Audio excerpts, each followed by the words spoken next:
Bengals quarterback Joe Burrow isn't at voluntary workouts. Is that a big deal? Plus, Geno Stone took a pay cut. What does it mean for the Bengals? Are future moves coming? Let's get to that and much, much more right now on Cincinnati Bengals Talk.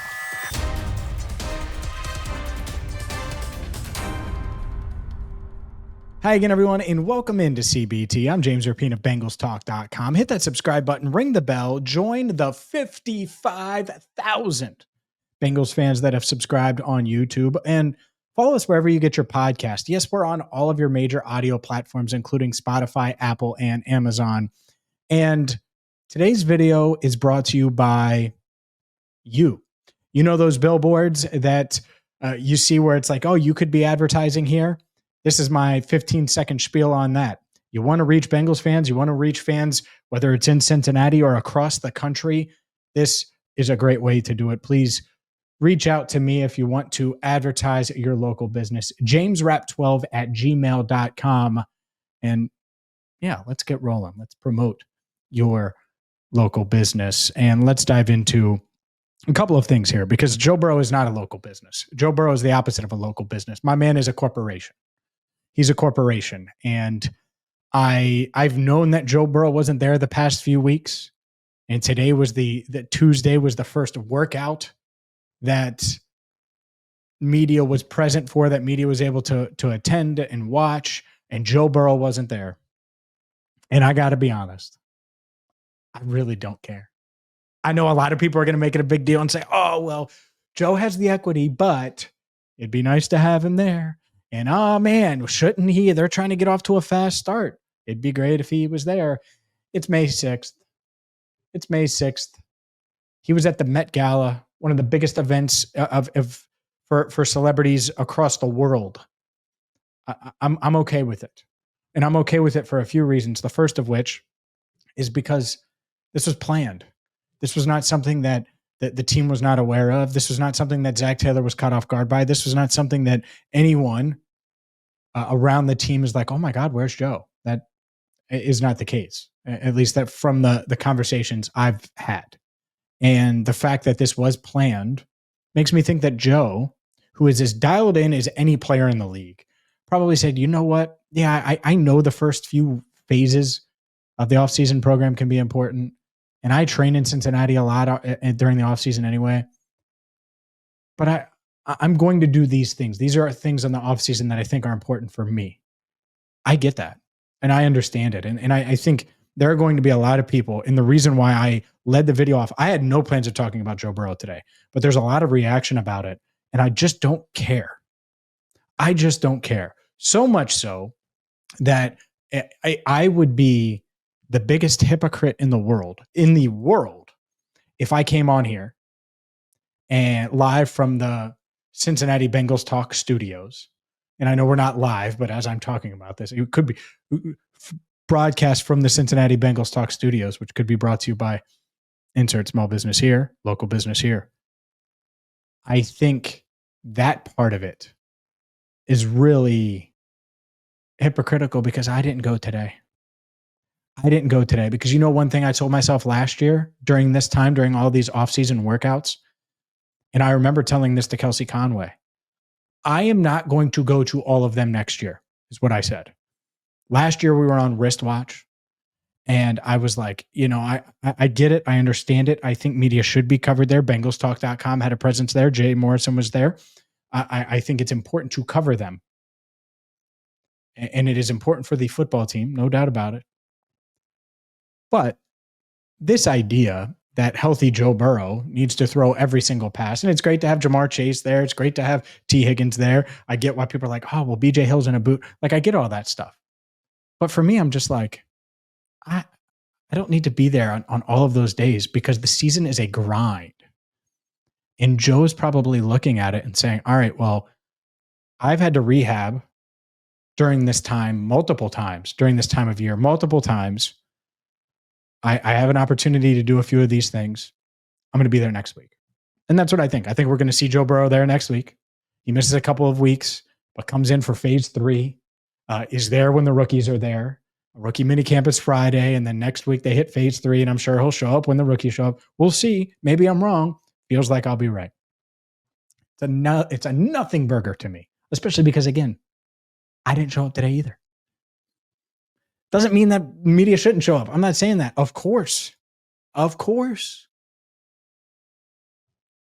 not going to worry about Joe Burrow in May. Not going to do it. You know what I am going to do, though? And I think there are going to be some people that mentioned the calf sleeve from Miami. There was photos of him over the weekend having a calf sleeve on. I know nothing about that. Wish I had info on it. The good news is it's May. If there is anything there, I haven't heard of any Joe Burrow injury.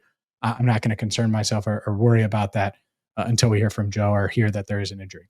That being said, let's get to Geno Stone. And by the way, the Bengals asked Geno Stone to take a pay cut, and he did take a pay cut. They shaved just over $1.5 million off of his salary. He moves from $6.4 million-ish to $4.9 million.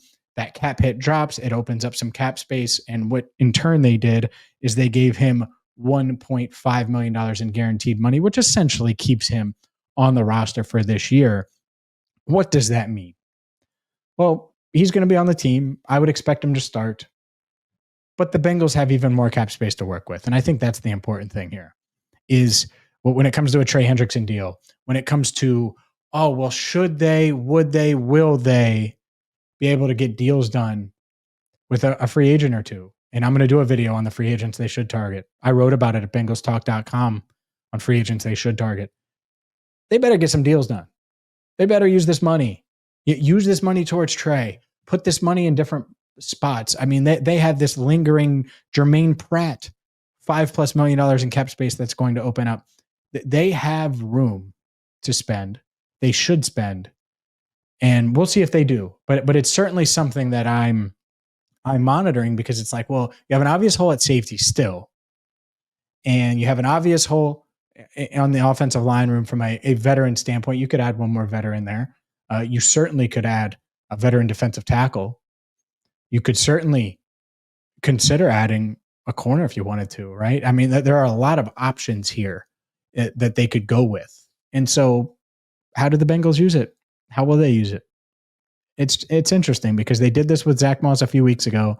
He took a pay cut, sticks around, got a little guaranteed money. Same thing with Geno Stone. That tells me the Bengals think that both of those guys are going to be on the roster, but they weren't comfortable with the price they were making. And they said, hey, we're going to cut you, or you can take this rework deal. Geno said he took the rework deal, said, might have to do with Trey Hendrickson, said he wanted to help the team, considered not doing it. It was smart of him to do it. There's no doubt about it. With the Julian Blackmons out there that haven't been paid yet and are free safeties and are just as established as Geno Stone, I get it. I get why he would take the pay cut, hang around. Maybe it opens the door. Maybe it opens the door for Justin Simmons, who talked about it last month about, it would be nice, play with the contender. He wants to beat the Chiefs. Mention the Bengals. Makes sense. We'll see. We'll see what happens. But you got to use the money. Put it towards Trey or put it somewhere. Don't just put it in your pockets and save it for 2026. This team should be in win now mode. This team should be aggressive. There are guys they should target in free agency, guys that I am going to hit on probably on our next video, barring any news. Barring any news, that's the plan, is to get you, boom, the free agents I would target with all the cap space. I mean, they saved over $1 million, $1.5 million with Geno Stone, another $1+ million in cap space with Zach Moss. They had the Jermaine Pratt move coming at some point. I mean, that's over $7+ million. And so maybe it is a Brandon Scherff. Maybe it is one of these guys. We'll see. I'll discuss the best fits and all of those things in a future video / podcast, depending on if you're listening or watching. But the Joe Burrow thing, to me, it really is a nothing burger. I would be much more concerned about the Bengals and how they're going to use their money than what Joe Burrow is doing in May and it affecting him in November or in September. I'm just not worried about it. Health is my thing. Health is the thing I'm worried about with Joe. And so as long as he can stay healthy, I know he's going to be on the field and playing at a high level. A lot of these slow starts have nothing to do with him being able to throw the ball well in May. It has to do with him being nicked up in September and playing through a calf in September, or coming back from appendicitis, or coming back from a torn ACL, or coming back from a serious wrist injury that had some questioning if he would ever be the same. Like, that's what I don't want. I don't want him to have to to rally in the summer. Well rested, well ready to go, Joe. I will certainly take that. And that's the bottom line, because CBT said so. I don't know why I did that, but it felt fitting.